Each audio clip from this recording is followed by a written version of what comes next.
I sweat a lot and I have to switch off this I think you're on. noisy. Okay. You're on.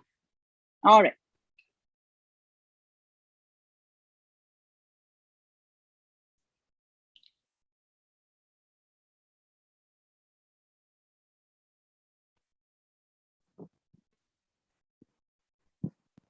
So we are live now on YouTube, and so we'll begin. Good evening, ladies and gentlemen, and welcome to another edition of HLF Online.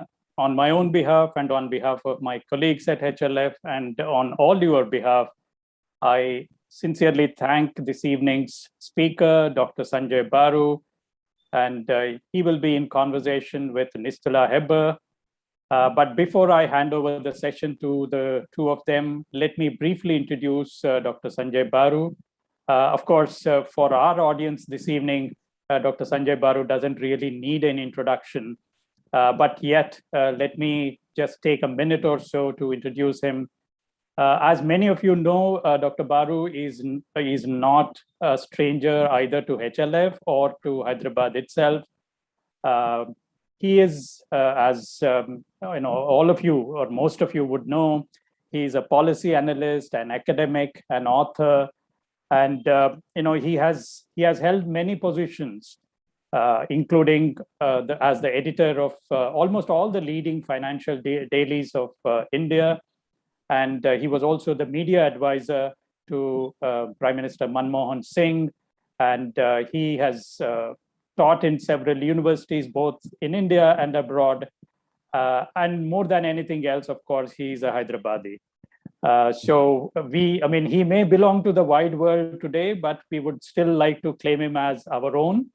A tag perhaps that doesn't always help him in Delhi, but that's also part of the discussion this evening.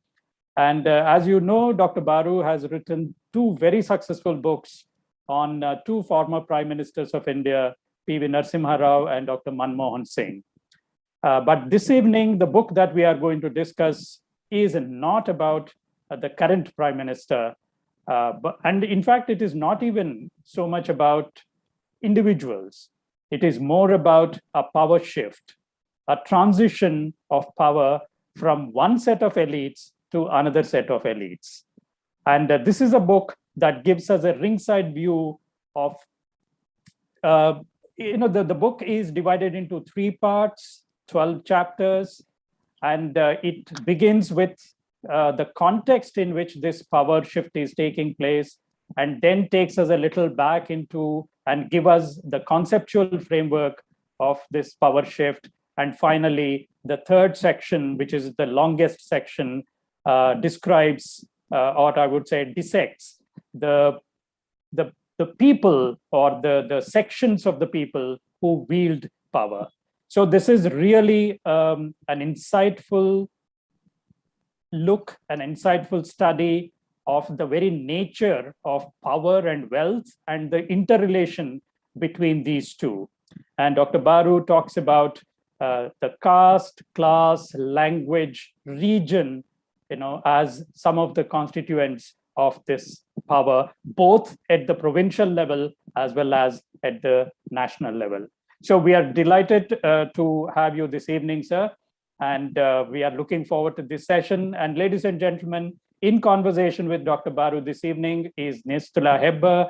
And those of you who are regular readers of The Hindu would be very familiar with that name. Nistula is the political editor of The Hindu, and she operates from New Delhi. But apart from being a journalist, she worked earlier in various national newspapers.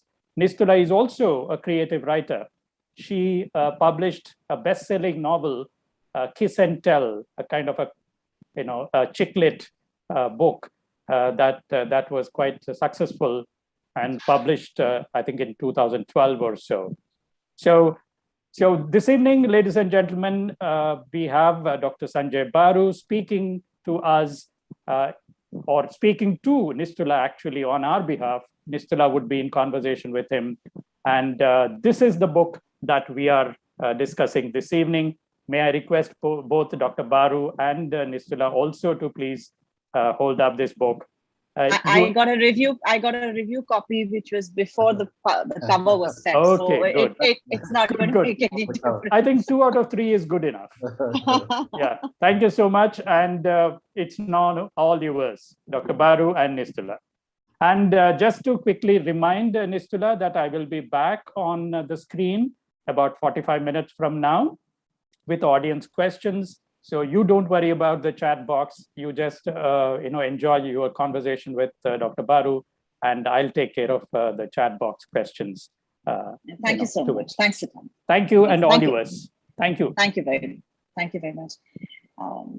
Good evening, everybody, and welcome to this conversation with Dr. Sanjay Baru and my book, India's Power Elite, Class, Caste, and a Cultural Revolution. This is a book that I reviewed earlier for The Hindu, and I have also interviewed Dr. Baru before on the same book for a podcast, which is also available on Spotify, the Hindu's Books podcast. You can catch that conversation as well. But I am delighted to be here at the Hyderabad Lit Fest, talking to all of you and to Dr. Baru once again. He is somebody who I frequently refer to and call up in terms of getting a sense of the city and the power corridors of the city, a space that he has occupied in terms of straddling the worlds of journalism and being media advisor to former Prime Minister, Dr. Manmohan Singh. This book was a delight for me to read personally because I have a background in sociology, and much of what I had also picked up in my years in Delhi, and I was born and brought up in Delhi. So I always refer to Delhi as a imperial darbar city, and we are in a court, whether it's a democratically elected one or not. And it is very interesting to see who goes up, who goes down. That is also part of the trade of being a political journalist in this city. So we are in for a treat. And I would like to kind of just go into this conversation, giving a little one-line description of the book. This is a book that cuts the swaths through post-independence India, the construction of the elite, how the old elite was displaced by the new, and in some cases, how the old elite adapted themselves and continue to occupy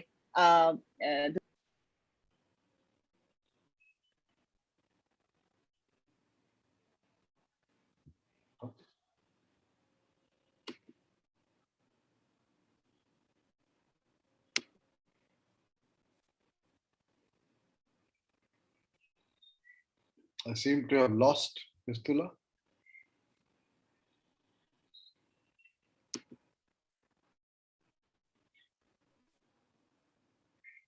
Hello, I'm so sorry. There was a linkage problem. Going back to the description of the book, I would say that it cuts a swath through independence, post-independence India, about the construction of a new elite of a newly independent country, but how it displaced the old elite, and in some cases where it did not manage to displace the old elite.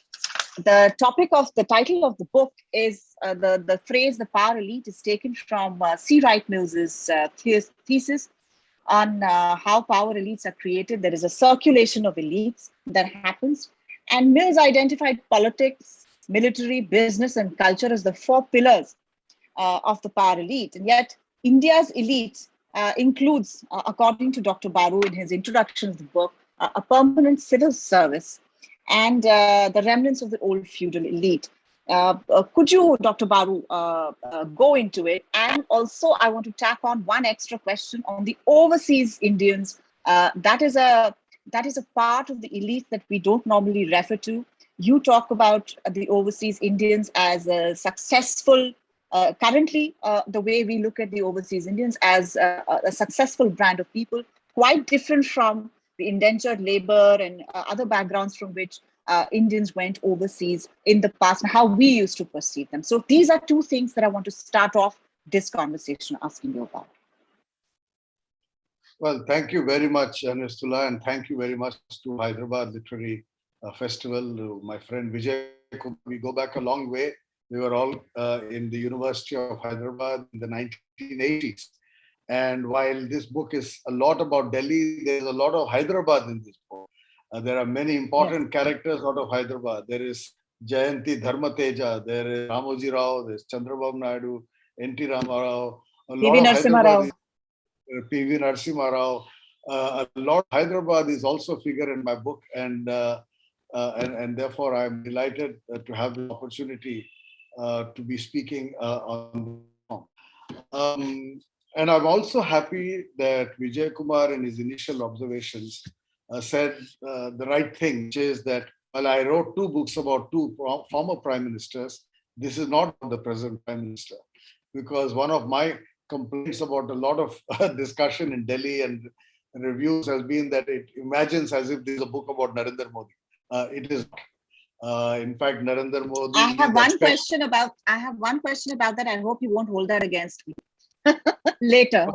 You can surely ask me, but I use Modi as the peg to hang my argument on, precisely because he is the first Indian political leader who has tried to consciously draw attention to the nature of the power shift. I make the point that even when Vajpayee, who came from the BJP, from the non-Nehru Gandhi world, became prime minister, the elite that he worked with was very much a continuum. The past, of course, Narasimha Rao was very much part of it. Manmohan Singh was very much part of it. But Modi came to Delhi as a challenger. So I think that is the reason I use Modi as a peg that draws our attention, not just within India, but internationally. I have had interesting conversations, people around the world who say that, because of Modi, they are looking at the nature of Indian class and caste compositions, etc. So in that sense, relevant to the wider discussion. The second point I'd like to make is that, Nistula, you are very rightly referred to the structure of the power elite. And that is where I position my book, because there have been several attempts to understand the Indian power elite and the role of different classes in India. But nobody has tried to look at, classify the structure. And the reason I begin with C. Wright Mill's book about the American power elite is that he also tried to do exactly the same thing.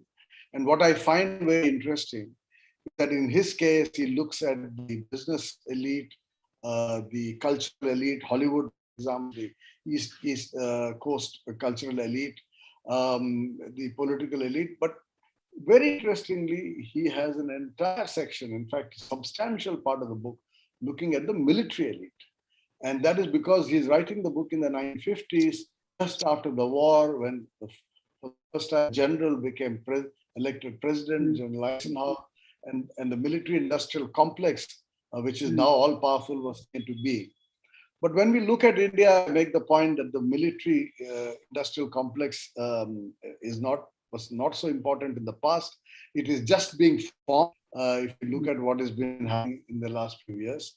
But what is interesting about India and what it differentiates India from the US is the bureaucracy, permanent bureaucracy, created by the British and continued by Nehru and Patel. And the permanent bureaucracy is certainly an important part of the Indian ruling class. But the second point I make is drawing attention to the sustained role of the landed elite. Because again, in the media, particularly in national media, in Delhi, etc., and even in a lot of academic discourse, we have not paid attention to the power of the landed elite. And at the state level, they're extremely powerful, state after state. And even at the national level, there at one point, if you looked at the class composition of the members of parliament, or even agriculture ministers, I make the point that, over decades, the Union Minister for Agriculture was always a rich man or a landlord. So, while we have not I remember during the UPA time, a few people did stand up in Parliament and say that the MGNREGA program had driven up agriculture wages, for agriculture workers, and that was something that was disturbing the big landholders, etc., etc. So it was as late as the UPA, and they continue to remain as part of the elite, as you said.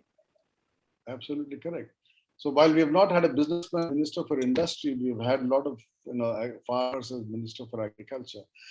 And then finally, I would say that I look also at the role of public intellectuals and the changing composition of public intellectuals. To end part of my intervention, Mr. You asked the question about the overseas Indian. Yes. And that is a phenomenon of the, I would say post 1980s, but essentially a 21st century phenomenon. The power of the overseas Indian in a variety of ways, because the overseas Indian today, and the overseas Indian of the past, who historically constitute what came to be known as the GOPIO, the Global Organization of People of Indian Origin. That was essentially, Trinidad, Suriname, Fiji, South Africa, the indentured labor, Mauritius, who were leave India during the colonial period. Then for a long period, 50s, 60s, 70s, very little out-migration of Indians because most of the Indian elite remained in India. But from the 80s, we see a tremendous reason. The data is there. In the 21st century, a steep increase. And in the last 5 years, even a phenomenal increase. I mean, the numbers are all there in my book. The Indian elite are kind of running away from India, if you like, if you don't mind my using that phrase. And the data shows the large amount of Indians who are actually leaving the country. And they're all linked to the elite present in India. I mean, there is class differentiation. There are a lot of non-elite Indians who go, like a lot of the workers there come from poorer sections in India, or even some of the H-1B visa types in the US come from lower middle class families in South India. But substantial numbers come from the Indian elite. And I think this is an interesting phenomenon, which I call the secession of the successful, that India, in many ways, is one of the countries where it's, look at American in-migration. It's always been the poorer people from Europe who migrated to America through the century and the early 20th century. But from India, increasingly the better off communities that are migrating out. So this brings me to the other question. This entire thing that you talked about, this explosion of the number of people belonging to an elite background, making their way out of the country. There is one part of your book where you say that in the immediate aftermath of independence, whereas in other countries the anti-colonial struggle, etc., was violent, or took place in a reordering of society, so to speak. In India, it was not, because of the nature of our freedom struggle. And when Pandit Jawaharlal Nehru became our first prime minister, he saw some sort of virtue in terms of placing India, or getting India recognition on a global platform, to not really mess around too much and take the help of the old elite in any case to settle the situation in the immediate aftermath of independence. So what is this? Why do you think he did this, and what is the difference between how we had an elite in the immediate post-independence, how other countries did it, and is this one of the reasons that that the elite that was formed in the immediate aftermath of independence, they are now part of the phenomena of out-migration? I mean, do you connect the two things? Because there has been, through liberalization and other kind of changes in India, a change in the people who are running the country. Well, first of all, India is interesting when compared to many countries that went through a radical change of their political system and leadership, that this was a gradual revolution. In fact, that's the title of a famous book. I think it, if my memory tells me right, Francis Frankel or somebody wrote Revolution. And unlike the Soviet Union, where the Soviet Revolution of 1917 physically eliminated the old elite, unlike China, where many of them are not physically eliminated but absorbed into the system, they became the Mandarins. And many African countries, Latin American countries, the transition from pre-colonial to post-colonial society resulted in the physical elimination of the system of the elite. But in India, in fact, the elite led the national. When you said Jawaharlal Nehru drew in the old elite, no, he was part of the old. He was very much, I mentioned the fact that, Motilal, very rich lawyer, and Swarup Rani actually told Mahatma Gandhi that I want to see my son occupy the throne that my husband is occupying. They use the word. I mean, we have this in Rajmohan Gandhi's book. So that was the old elite which led the national. Many of the leaders of the national movement came from within the old elite. But the fact is that democracy allowed the rise of new classes. And I think it's a tribute to Indian democracy that you see this in terms of power. For example, a lot of rich peasants, the Kulak community, I mentioned Charan Singh being an example of someone who emerged in Uttar Pradesh. This was the Kulaks. The Kulaks became important, politically important people. And in the business community, of course, the transition comes after 91. The business community that dominated before independence dominated India after independence. You know, the communists used to call Nehru's government Tata Birla ki Sarkar. Now, Tata and Birla were there before 1947. They prospered after 1947, particularly Birla. 1991 changed that. And I mentioned the fact that if you look at the top 100 businessmen in India in 1990, 100 in 2000, there's a sea change. And completely new people, in prominence. So this transition is a more recent transition. It's the elite that inherited independence. Their system, yes, for example, continued. Military leadership continued. So people who were in power before 1947 remained in power after 1947. And they were so the power continued. This power continued. So it's very interesting that India is one country where the end of colonialism did not result in the end of the old elite.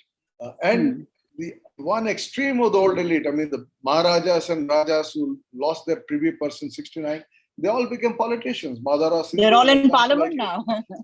Yeah, well, not now. Madhara Sindhya came into politics in the 60s, in the 70s. And his mother even before that. Yeah. His mother. So the old feudals also retained their power. Now, finally, on your question about whether those who are out migrating are old elite, no. In fact, that is the distinction I make. The old elite remained very much within India. I mean, when I became a business journalist in the 1990s, you look at all the Indian business leaders, all their children remained in India, ran their father's companies. But today you see more and more of them running their father's companies out of London, out of Singapore, out of Dubai. I tell you, my children's education. I run my company in India, but I live in London because they're better schools. Or live in Dubai or live in Singapore because they're nicer places. So actually, the powerful Indian business communities are beginning to move. And I know many business families that are worried that the children may not come back and run the company and that they'll have to hand over the company to corporate management, to professional management. That's the transition. That is why I call it secession of the successful. The children of bureaucrats, of diplomats. I keep saying, look at the top Indian diplomats of the last 10 years and see where all their children are. They're all waving India's flag around the world. Their children are abroad, living outside the country. Yeah. So the Indian elite, the next generation is migrating.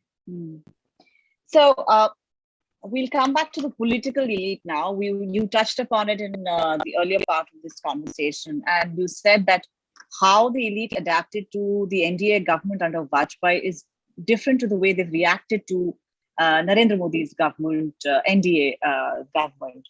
I would ask you the nature of that difference in reaction. You said that it was easier to adapt to Mr. Vajpayee's this thing. They managed to adapt, elite, but not so much with Mr. Modi. But also, what do you make of Rajni Kothari's thesis of the Congress system and kind of look at it in a continuum and seeing that now there is a BJP system, BJP in the pole position politically? How does that affect the circulation of elites, especially in the national capital? Well, let me take your second question first. There's been a lot of writing, I find, even in the media, people trying to use Rajni Kothari to say that there was a Congress system in the 50s and now there's a BJP system. I don't think that's a correct interpretation of Rajni Kothari. The Congress system that Rajni Kothari talked about was was the Congress as an all-in-one party. Party that represented national movement, that represented India in its full, and therefore, it dominated every sphere of society and politics. The Congress system was an inclusive system.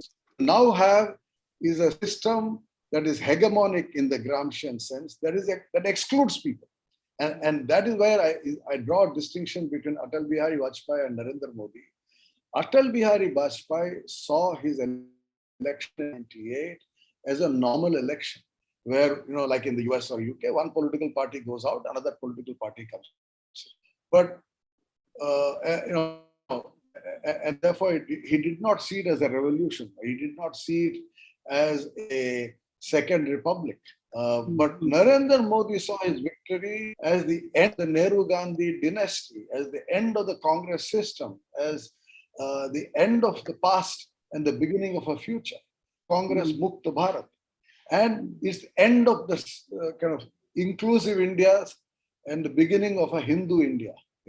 So there is a fundamental difference in the way in which Vajpayee approached leadership of the country, which, like Narasimha Rao, like Manmohan Singh, was an inclusive approach.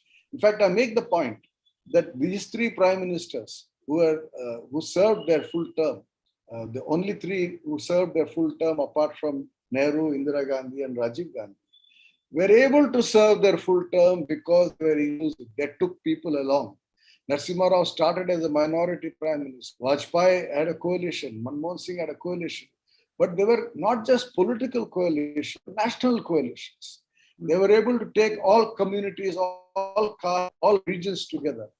What now have is a hegemonic dominance of one party, one community, and a new ideology. So, that is a fundamental difference. And I talk about that.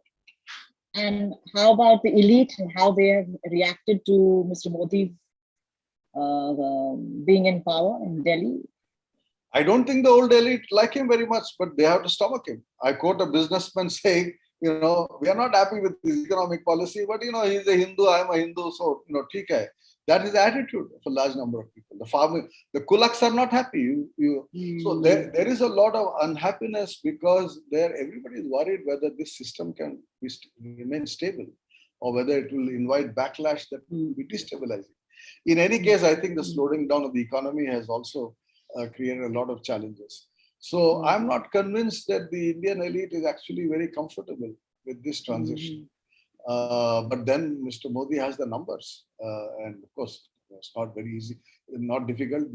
Donald Trump has the numbers in the United States. But is the American elite happy with Donald Trump? I'm afraid not. So we will come to the elephant in the room every time that we talk about India, Indian politics, and the Indian elite, which is caste. There is a statement from sociologist D.L. Sheth that you put out. His statement that competitive politics has made it difficult to view caste either as a pure category of interest or of identity. Could you explain that? And could you also explain the change in the way caste has been viewed and caste is being used for social and political and economic mobilization and mobility? Yeah, that's very interesting. The view in the past, and this is best represented by the socialist leader, what's his name? Ram Manohar Lohia. Yeah, you can say I'm growing old. Ram Manohar Lohia. And I quote Ram Manohar Lohia in the book, where he said that, he defined, in fact, he was the first and probably the earliest and the only person, clear definition of what is an elite. He said the Indian elite, power elite, are upper caste, English speaking, and wealthy. These are the three, inherited wealth. Inherited wealth, upper caste, English speaking. Certainly in the 1950s, 60s, probably even into the 70s. Today, none of that is true. It is no longer upper caste. You have a wide range of castes across the country. It is no longer inherited. There were a lot of first generation wealthy. The wealthiest be the Ambanis and the Adanis. That's not inherited wealth. It's all newly created wealth.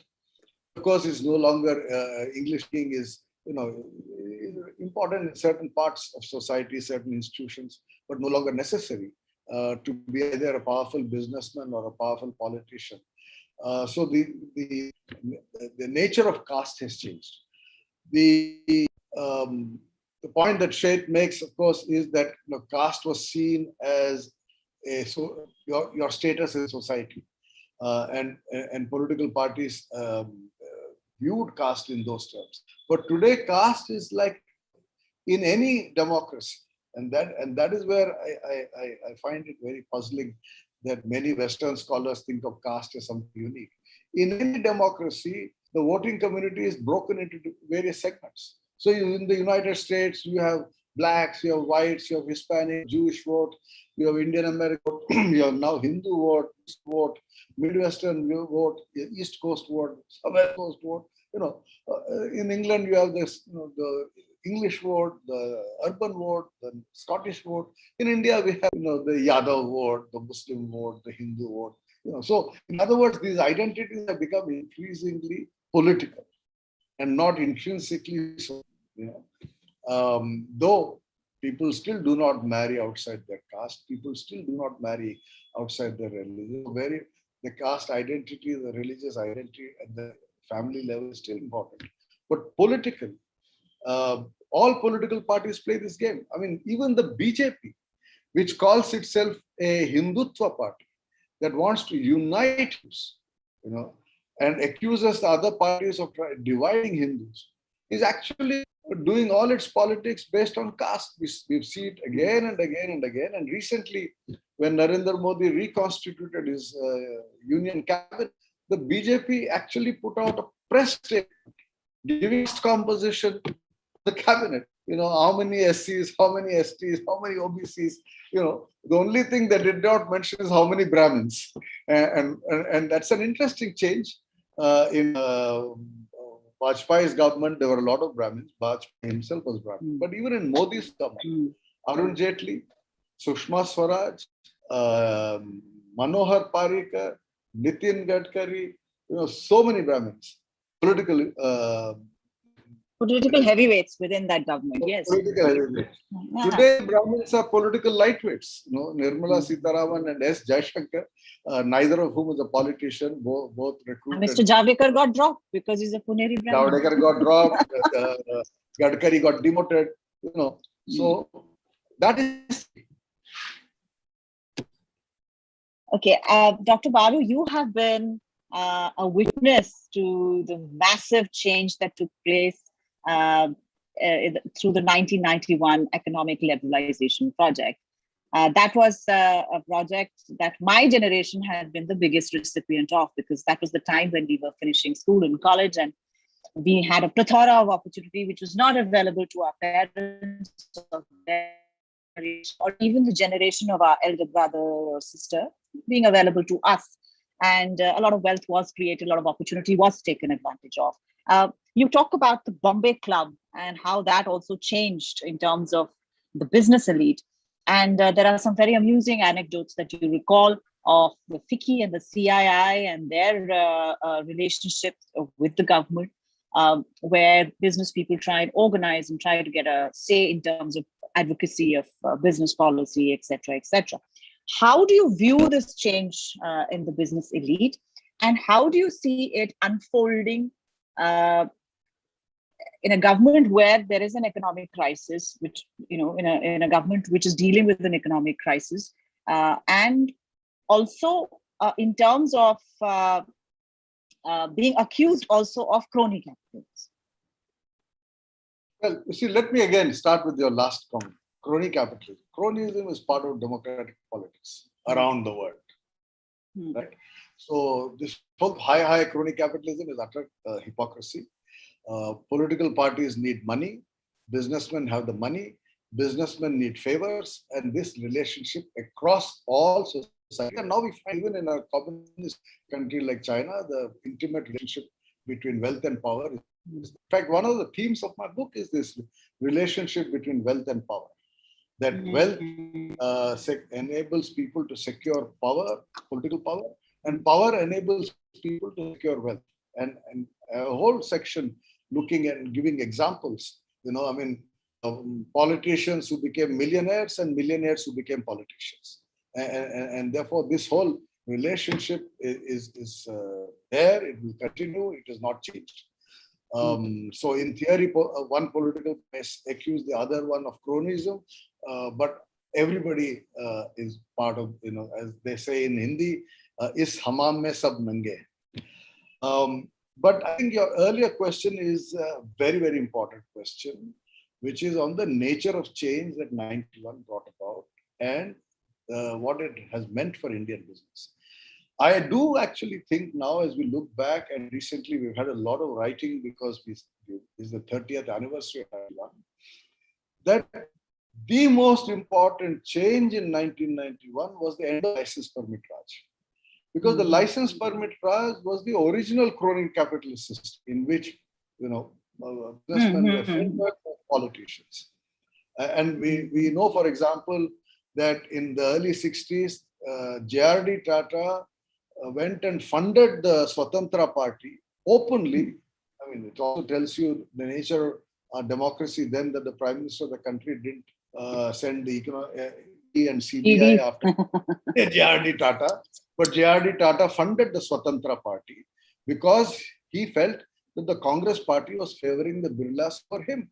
That all the licenses were going to the Birlas and the Tatas were being deprived of license. He wanted a much more open market economy, and the Swatantra Party was a pro-market economy. But that decision didn't happen. And in fact, if anything, under Indira Gandhi, the license permit control Raj became stronger, and joint secretaries in the Ministry of Industry became extremely powerful and rich. 97% taxation. Yeah, 97% taxation, controller of capital issues, was a very powerful man, N.K. Singh being one of them. So, we went through all of that. Then came 1991, when Narasimha Rao ended it. And I think, people again don't give him enough credit. 1991 was not just about exchange rate devaluation. It was not just about fiscal deficit being reduced from 8% of GDP, It was also about tariffs being cut from 150%, to 20-30%. And it was about the end of license permit control. That revolutionized the environment for industry. And as I mentioned earlier, you take the list of top 100 companies in India in 1990 and 2000, there's a sea change. And incidentally, there is no change in the previous 30 years. The top 100 companies in 1960 were the top 100 in 1970, were the top 100 in 1980.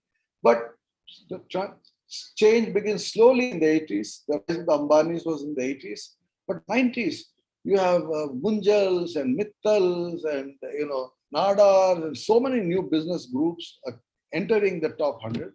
And that's the transition. That unleashed a wave of new investment from 1991 to 2011, which is what, 20 years? 20 years of phenomenal change, phenomenal growth. And many of us were the beneficiaries of that era. I mean, I personally, when I joined the Economic Times in 90, my salary in Economic Times was double the salary that I got as a lecturer or a reader in the University of Hyderabad, right?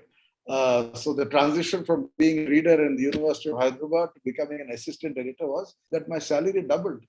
But pre-1991, people would have said that you're being very foolish, leaving a position like being a reader. Next step is you're going to be professor, and you get a government pension. I mentioned that in my book. But by 2000, the salary of an Economic Times editor was not twice that of a university reader.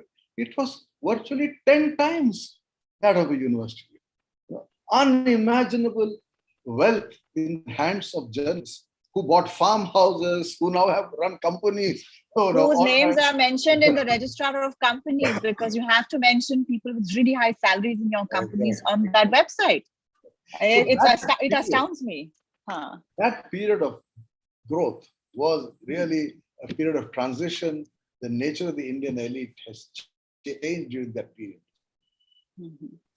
So we'll come to now our part of the woods, which is the media elite that you talk about.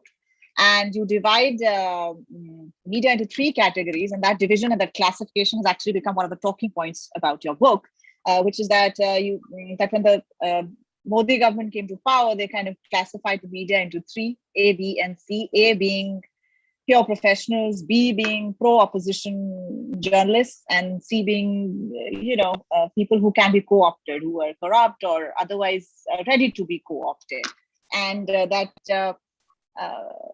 the Modi government is, what do you call it, amenable to co-opting A, and C, not so much B. Being a journalist at this point and also covering the ruling party, which has changed beyond recognition from the time that I started covering it in 2004, I really don't see the government being intensely interested in engaging the media, really. It's not a very conversational or a dialogic relationship.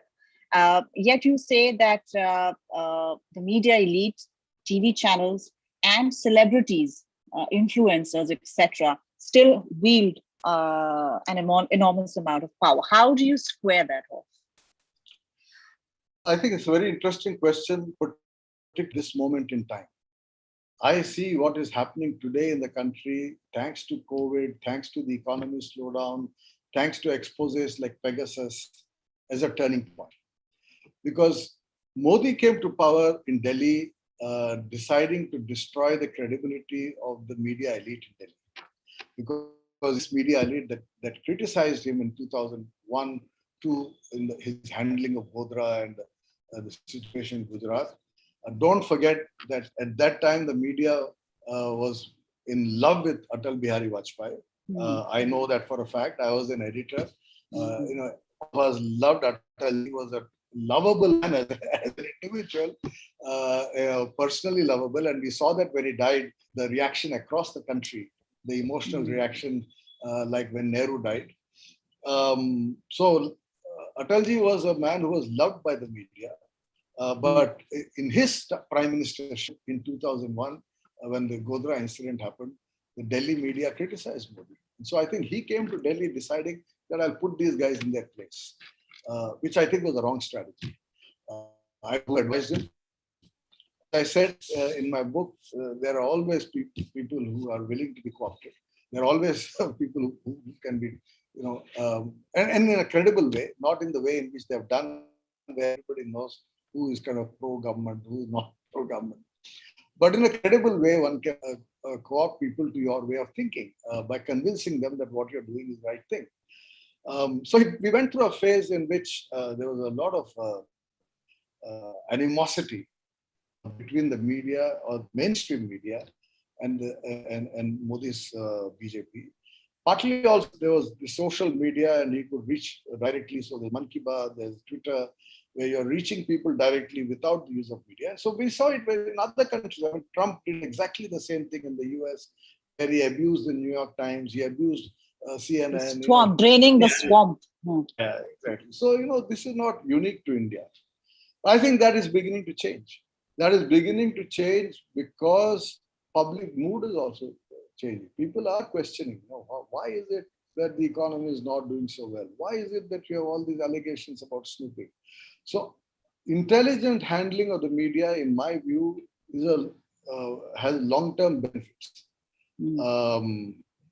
Abrupt and aggressive and coercive handling of the media may have short-term benefits, but doesn't have long-term benefits. For a very simple reason, that a large majority of journalists are professionals. This is something that politicians and business couldn't forget. They think everybody is up for sale. They think everybody can be coerced. No. In fact, they have some agenda. Yeah, large number other than just getting a story. Exactly. So I think, when you realize that a lot of young people today want to do their job, want to be professional. They're not pro this or anti this. They just want a scoop. They want to expose something that has gone wrong. And I think that is where a change happening. I think there is greater courage today in the media than I saw even a year back. There is greater admonishment of biased journalists, the greater criticism of people who are seen waving the flag of the government. I think that there is a change. So I'll come to the last question of this conversation. And it's on the question of technology. This is a little forward-looking kind of a question that comes out of your book. You have traced inflection points that have changed the way the elites were formed in this country, and then there is a circulation, etc., etc. The biggest disruptor, in my view, in our time, apart from the pandemic and all the changes that it will be, bringing about in future, will also be technology. And technology is changing things in fundamental ways. I mean, this would have been a conversation a few years ago where I would have a nice flight down to Hyderabad and probably enjoy the hospitality of the Hyderabad Literary Festival and have this conversation with you in the lovely city. But we can do this across Zoom at a time when there is a pandemic on. That says a lot about how tech is affecting us. It is also affecting, I feel, what constitutes work. And work being the basis of class divisions and caste divisions, etc., stratification in society. So if the nature of work and what constitutes as work changes because of technology, how do you see the unfolding of a new elite? Well, first, I'm not a futurologist, so I generally avoid questions about the future, because one could never have predicted 2 years back that we would be sitting like in front of a laptop, rather than, as you said, in the beautiful city of Hyderabad. But things happen. As the Americans say, stuff happens. But I think one consequence of what is happening in terms of technology, from the point of view of power, is that actually it is making societies more unequal. It's very fashionable these days to talk about, unicorns and cons and new entrepreneurs and startups and all kinds of people, becoming millionaires because of technology. It's a very small percentage of society. Very small percentage. Digital divide in this country. I'm not talking of the West. They have very different level of connectivity. In India, the digital divide has sharpened. You just see it at the level of schools. In the last 1.5 years of lockdown and COVID, children with an access to a laptop and Wi-Fi have been able to continue education at home. Children without access to Wi-Fi, without access to laptop, access to power, where have they been able to go for education? Right? So actually this digital divide is making us a more unequal society. And the rich are becoming richer. We now see the class inequality increasing in India. Poverty has risen. Poverty numbers are rising. Unemployment is rising. These are all worrying trends. At the moment, it may be only delta. Say, okay, little more than norm. But this data, what direction it will go in, and what policy government will reverse this is not yet very clear. What policies of the government will regenerate employment? Work from home, not an industrial worker. He has to be on the top floor. To manufacture, even this guy has to be on the top floor. So, which means you need workers on the shop floor. You need workers in the farm. You need to increase employ them. And for them, digitalization is not going to change their employment prospects. No, but there are also lots of jobs that are getting obsolete because of tech changes in society. Yes, so, correct. But do you see that? Of course, that will have a massive impact on the way even society is stratified. So, my question was pertaining to that. Yes, but that is what I'm saying. I'm looking at it from a power perspective of power. From the perspective of power, we are creating a more unequal society.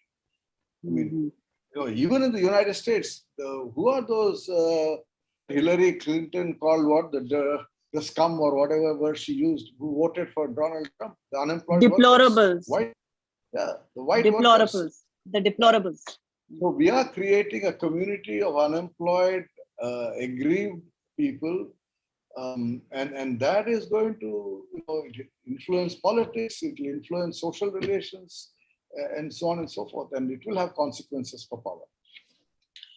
Okay, Dr. Baru, that was a wonderful conversation. I got to ask you a lot more questions than what we did in the last time that we were talking about your book. I can see that Vijay is back, and I think he will be shooting some questions to you from the people who have joined us this evening. Back to you, Vijay. Thank you. Thank you, Nistula. And thank you, Dr. Baru. It was really an engaging conversation. Before I take up questions from the chat box, I have a couple of questions of my own. One was that you used a very interesting term in the book, which is the Modi paradox, where you said the Modi paradox basically consists of seeking power, while mocking the powerful, right? Could you give us a little more insight into that paradox? Well, I mean, that is what the last few years has been. I mean, on the one, he's seeking, he's asserting his power in ways in which, maybe the only parallel we can think of was Indira Gandhi during the emergency. Extreme centralization of administration, increasing centralization of revenues in the center's hands, a kind of reversal of the federal system that we ran under these three prime ministers. I call the consensual prime ministers, Narasimha Rao, Vajpayee, Manmohan Singh. So on the one hand, he's seeking increasing amount of power, but at the same time, his entire rhetoric is anti-elite. He's launched this attack on what he calls the Lutyens elite, but also against the business elite. I refer to his speech at FICCI when I was the Secretary General of FICCI, a very tauntless leadership. Made fun of them, and he continues to do a lot of that in his speeches. So on the one hand, you're collecting the maximum of corporate for any political party. The BJP has concentrated political contribution. On the other hand, it's a government that is willing to put a Gautam Thapar in jail, willing to have these ET raids, going after this. So it's a very interesting strategy of appearing going after the elite, going after the powerful, king, the kind of intellectual elite, which is one thing we didn't talk about in today's conversation, because my book is titled Class, Caste and Cultural Revolution. And the Cultural Revolution part is precisely this. It's an anti-intellectual regime, this current regime. And it is deliberately so, because the intellectuals, they identify with the past. And as I quote Swapan Dasgupta, who wrote a column when Vajpayee was the prime minister, he said, we must create our own elite. That was his plea to Atalji. But that's what they're doing now. They're creating their own elite. And one can name the names, but that is the process. Yeah. And connected to that is my second question. I'm a teacher, and I'm a language teacher, and I want to see, how do you place the National Education Policy 2020? Is it also part of this power shift? Because we have heard about this Khan Market gang and the English speaking elite, etc., and the power shift. So do you see the NEP 2020 also as signaling that power shift? Well, it will be interesting to see what happens. I mean, first of all, I have enormous regard for Kasturi Rangan, who was associated with that. He's someone I have had over the years a lot of respect. And therefore, there are many ideas in that policy which I did. Secondly, among the ministers in the Modi government, one of the persons I have some regard for is Dharmendra Pradhan. He's done a good job as Minister of Petroleum. He comes across as a sensible person, not as a kind of rabid, I don't know, like some of the others in the government. And therefore, his being made now the Minister for Education gives me some hope.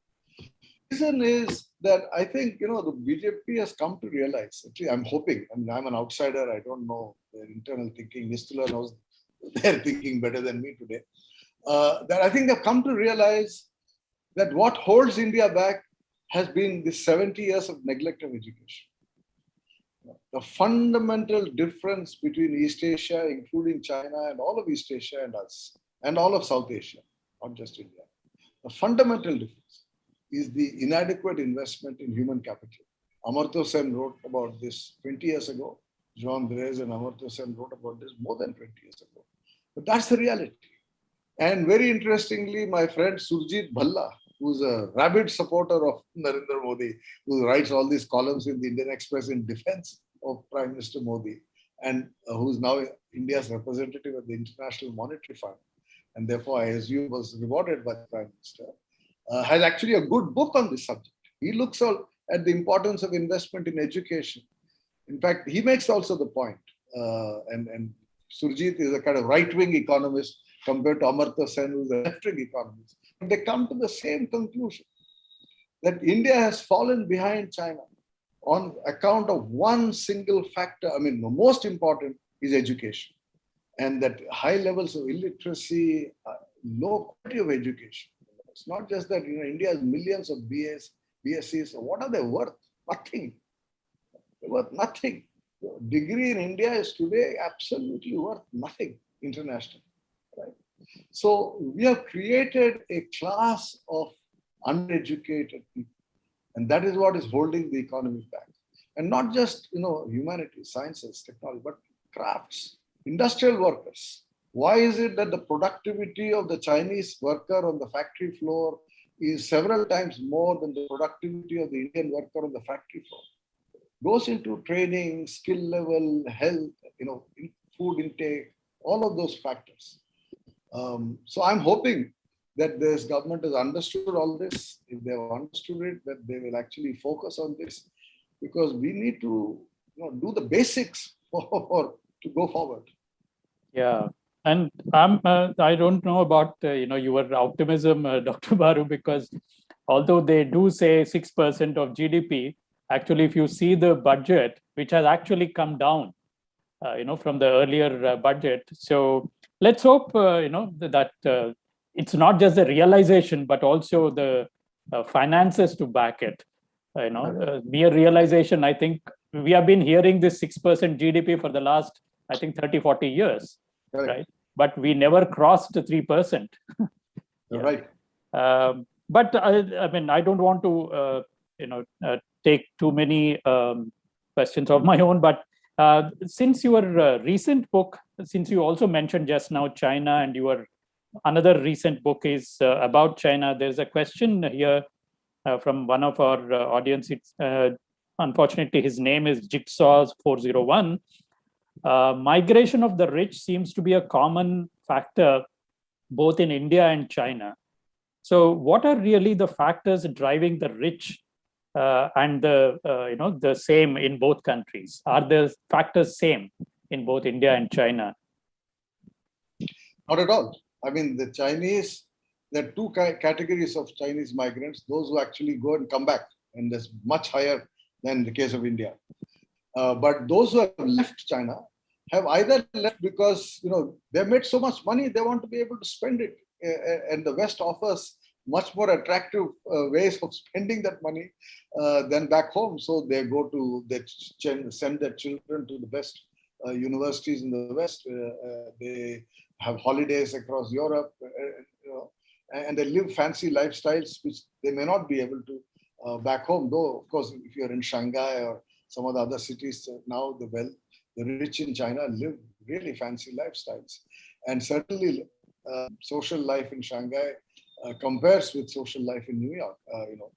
So it's not that much of an incentive today, but certainly there are incentives. But the difference is not that. The difference is that the outmigration of the rich has not hurt China yet in economic, technological terms, while it is hurting India a lot. Because the outmigration in India is not the rich till now. As I said, outmigration is a recent phenomenon, which I referred to. What we have actually seen over the last 20, 30 years is the outmigration of talent. And that is what is hurting this country. Because imagine if all of this, several million Indians working in the West were working in India, how much more productive our economy would be. So actually, we have hurt ourselves by not creating the environment here to retain talent. I don't care if the rich live outside India, but I care if the talented live outside India. Mm. Yeah, this is a question, I think, related to what you said about your third element, which is the cultural revolution. Sanjay Gadale is asking, are India's power elite, at least the new power elite, are they redefining the interpretation of society and polity, and finally the Indian state? You mentioned, for example, the shift from Tatas, Birlas to Ambanis and Adanis.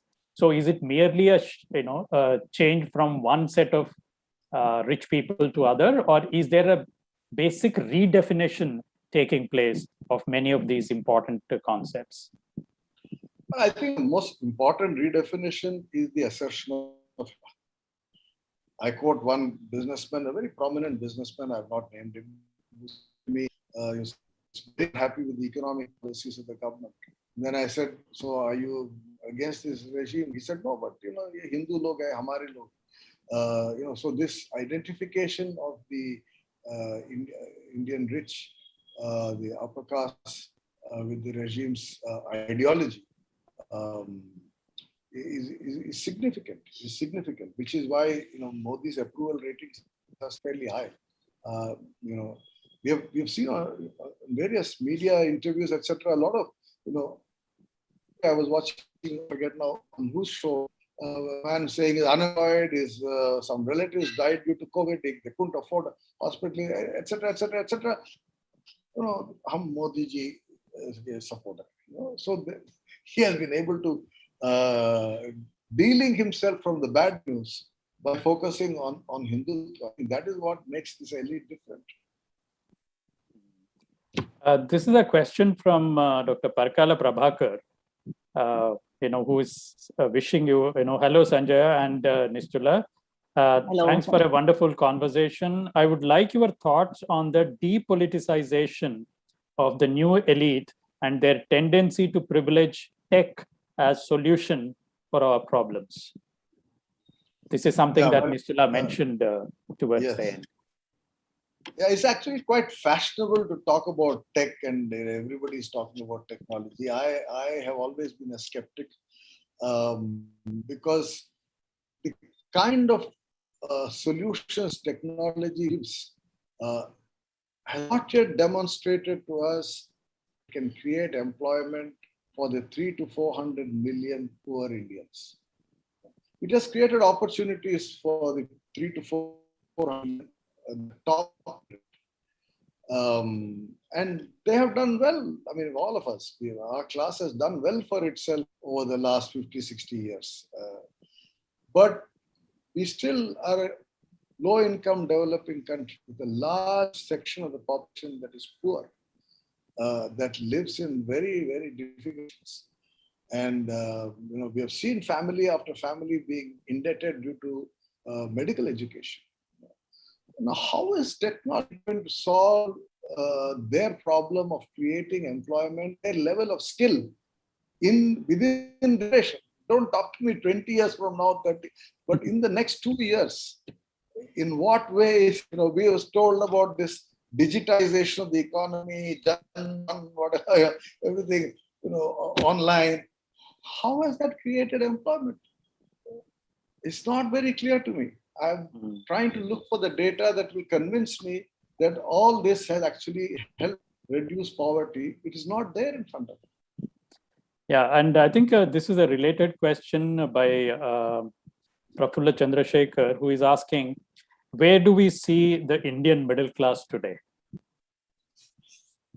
Well, middle class, there are a lot of books, incidentally, on the Indian middle class. When I'm beginning to write this book, I looked at the literature, and many people have written over the years. So actually, the literature on the middle class. But one thing common to a lot of these writings is the whole problem of defining who's middle class. Because there's a very wide range of people, from the lower middle class to the upper middle class, a fairly wide range. One easy way of defining the middle class is to say all salaried people are middle class. right? So if you don't have property income, and if you're only salary income, then you are middle class. And for the salaried people, 7 to 8% economic growth is necessary, not just for their incomes to be sustained, but for the children to get employment. I mean, today the biggest worry of the middle, interest rates have been brought down, right, in order to encourage investment. And at some point in the future, that investment will result in employment. But what has interest rate reduction done today? It has reduced my income from my fixed deposit, from the salary, for the pension earner. Yeah. Indian middle class is being squeezed. And so how do you politically address this? By I'm building a Ram temple, you can all go and pray. Yeah. I think we have time for just two questions very quickly. One is about, this is Valli who is asking, as the entire nation is about to celebrate the Amrut Utsav under the leadership of Modi, how do you look at the 75-year-old young India? Well, I mean, always glass half full, glass empty, right? Half empty. So there are positives, there are negatives. But there are, this is a favorite kind of view among economists, a conversational item among economists, that there are two types of economists: those who compare the present with the past, what is called intertemporal comparison, and those who compare your present with others' present, interspatial comparison. So when we do an intertemporal comparison and look at today India versus 10 years back, 20 years back, 30 years back, have done well. But if you compare ourselves with those who are at our level of development 70 or 75 years back, we are the bottom of the pile. I mean, China and India were more or less at similar levels of development, not just 75 years back, but 30 years back, 1980. Look at the data. In 1980, we were at very more or less similar levels of development, except education, where they're far ahead of India always, right? Where are they now? 5 times bigger. Korea, a country that India was helping in 1950s. After the Korean War, we were giving help to Korea. Koreans were coming to India for education. Korean economists were being trained in Delhi School of Economics. They're all facts. And where is Korea today?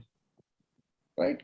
So, interspatial comparison of India, not with the West, but with Asia, does not show us in good light. We can feel very happy comparing ourselves with Pakistan and not even Bangladesh. Today, Bangladesh is doing better than India.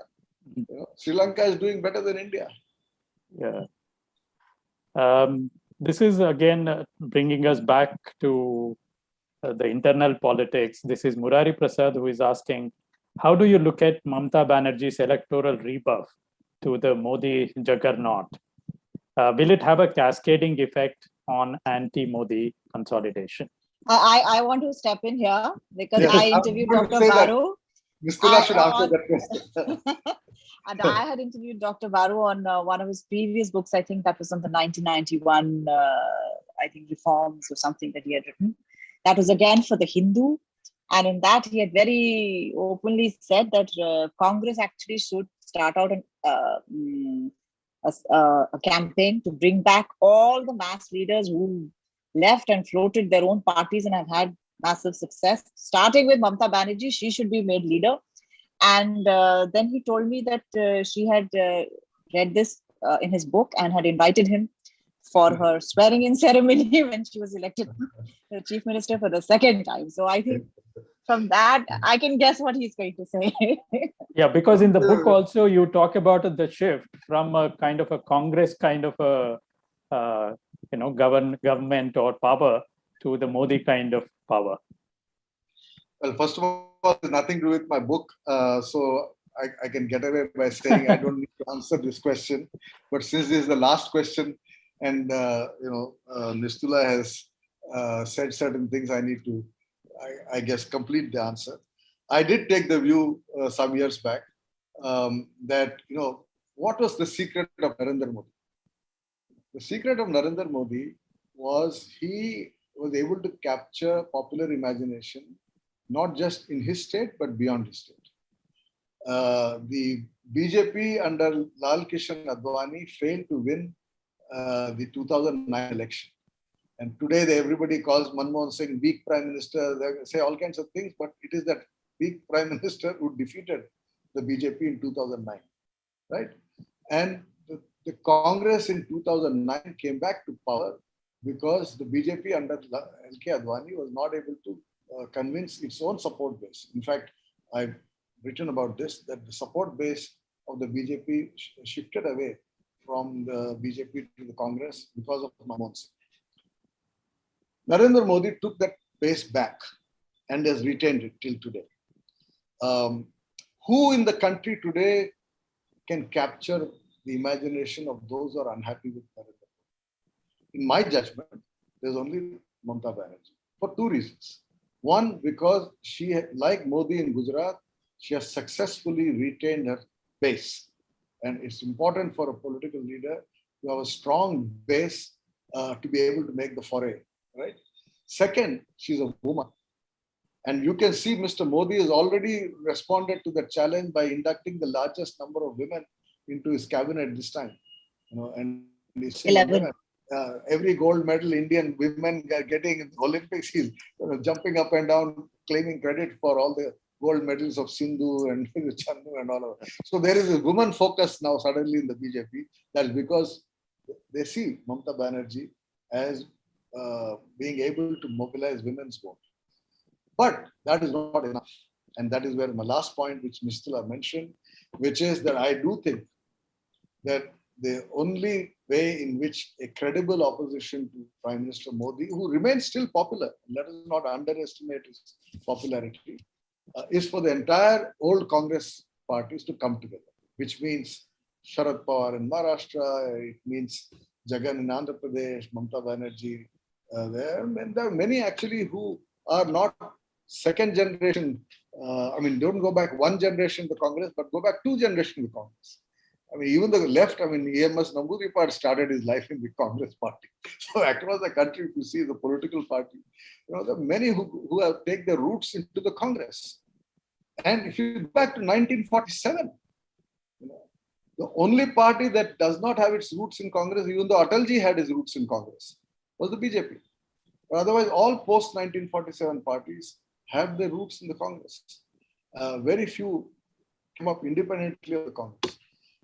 So I think, but that requires the mother and son to step back. I don't think, and that has been my view, I don't think Rahul Gandhi can defeat Prime Minister Modi. That's not going to work. So you need a new formula. Thank you very much, Dr. Baru. There are a few more questions, but we have completely run out of time. And thank you for your time, Dr. Baru and Nistula, for this wonderful conversation this evening for Hyderabad Literary Festival.